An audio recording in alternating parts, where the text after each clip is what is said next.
বন্ধুরা, কি করছো তোমরা? চলে এসছি আমি রান্নাঘরে। এই দেখো, এদিকে ভাত হচ্ছে, আর এই দেখো এটাতে কি হচ্ছে তোমাদের দেখাচ্ছি। দেখতে পাচ্ছ? ডাল ডাল সেদ্ধ হচ্ছে, তার মধ্যে পেঁপেও দিয়ে দিয়েছি, আর আমার ছেলে পেঁপে সেদ্ধ খেতে খুব ভালোবাসে।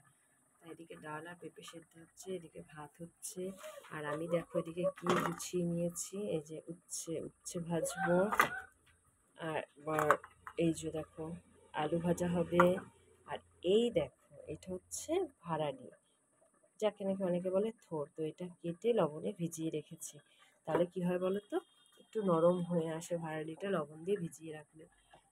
তো দেখো আজকে আমি এই রান্না করব, ভাত, ডাল, উচ্ছে ভাজা, আলু ভাজা, ভাড়ালি।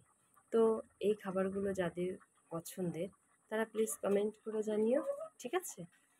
আমার মনে হয় আমিষের থেকে নিরামিষ খাবারটা অনেকেরই ভালো লাগে, কিন্তু আমি অ্যাকচুয়ালি নিরামিষ রান্না করছি না, আজকে বাজার যাওয়া হবে না বলে, তাই মাছ হচ্ছে না, বুঝেছো?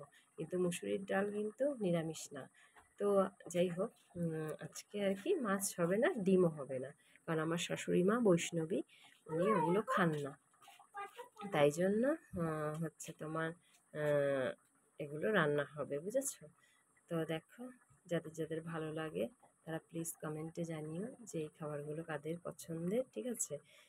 মনে থাকবে। তো চলো, টাটা।